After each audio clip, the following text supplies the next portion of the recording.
Excusez-moi. La parole à notre collègue Élisabeth Doineau. Merci, Monsieur le Président. Monsieur le ministre, chers collègues, je souhaite attirer votre attention sur la participation des employeurs territoriaux à la prévoyance. Dans le cadre de la loi du 6 août 2019 de transformation de la fonction publique, une ordonnance relative à la protection sociale complémentaire des agents publics devrait être présentée au Conseil des ministres.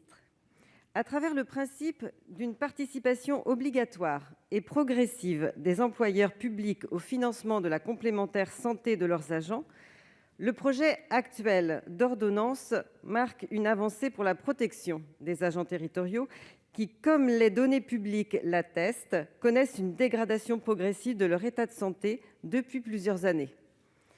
Cependant, cette réforme ne saurait être efficace auprès des agents territoriaux sans intégrer la question de la prévoyance. En effet, en cas d'arrêt long, un agent territorial sur deux n'est pas couvert en prévoyance. Cela signifie qu'après 3 mois d'arrêt maladie, il ne percevra plus que 50% de son traitement.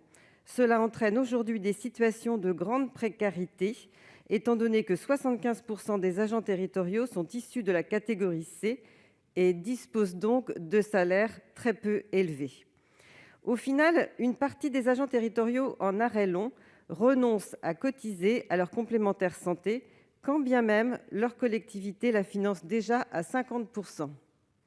Pour éviter qu'une partie des agents ne soit pas en mesure de souscrire à une complémentaire santé, il est donc indispensable que le dispositif mis en œuvre par le Gouvernement permette une amélioration sensible de la protection des agents sur le risque prévoyance. Pour ce faire, la participation des employeurs en prévoyance devrait être au même niveau que celle en santé dès 2022. Ceci est d'autant plus important que le risque en prévoyance est encore plus sensible au phénomène d'antisélection. Cette mesure permettrait par ailleurs une meilleure mutualisation du risque sur un socle minimal de garantie incapacité-invalidité dont les bases doivent être définies. Aussi, quelles mesures comptez-vous mettre en œuvre, monsieur le ministre, afin de prévenir le phénomène de précarisation des agents territoriaux liés aux arrêts longs ?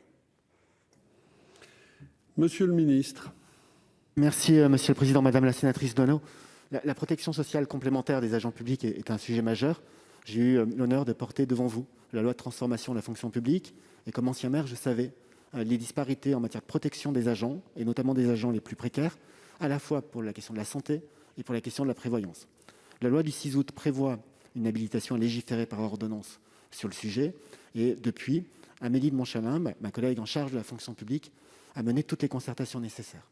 Je tiens à signaler d'abord que pour ce qui concerne la fonction publique territoriale, les associations représentant les employeurs territoriaux, réunies autour de Philippe Laurent dans le comité de liaison des employeurs territoriaux, se sont toutes accordées unanimement pour dire leur intérêt, leur volonté de participer au financement de la protection sociale complémentaire des agents publics.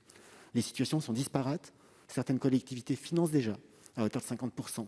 D'autres ont des contrats collectifs, d'autres ne font rien. Et la situation au sein des administrations de l'État est tout aussi disparate. Le 17 février, une ordonnance a été publiée qui fixe l'obligation de financement de la protection sociale complémentaire. Concrètement, après une montée en charge progressive qui commence en 2022, tous les agents publics bénéficieront en 2026 d'une prise en charge par leur employeur de 50% du coût de la complémentaire santé. Le choix a été fait à l'issue des concertations de commencer par le chantier, pardon pour cette expression, de la complémentaire santé. Le chantier de la complémentaire prévoyance devra aussi être abordé, mais le choix qui a été retenu par les organisations syndicales et par les représentants des employeurs publics était de différer la mise en œuvre de ces deux aspects. L'amélioration de la couverture santé nous permet aussi de nature à limiter les risques et à participer à une forme de prévention, mais cela ne ferme pas ce sujet majeur de la prévoyance que vous avez évoqué. Il faut préciser que cette réforme représentera pour l'ensemble des employeurs publics en 2022 un coût de 500 millions d'euros qui atteindra 1 milliard d'euros en 2024 au rythme de la montée en charge du dispositif d'accompagnement. Nous aurons l'occasion dans les mois et les années qui viennent d'ouvrir le chantier de la prévoyance pour les raisons que vous avez indiquées.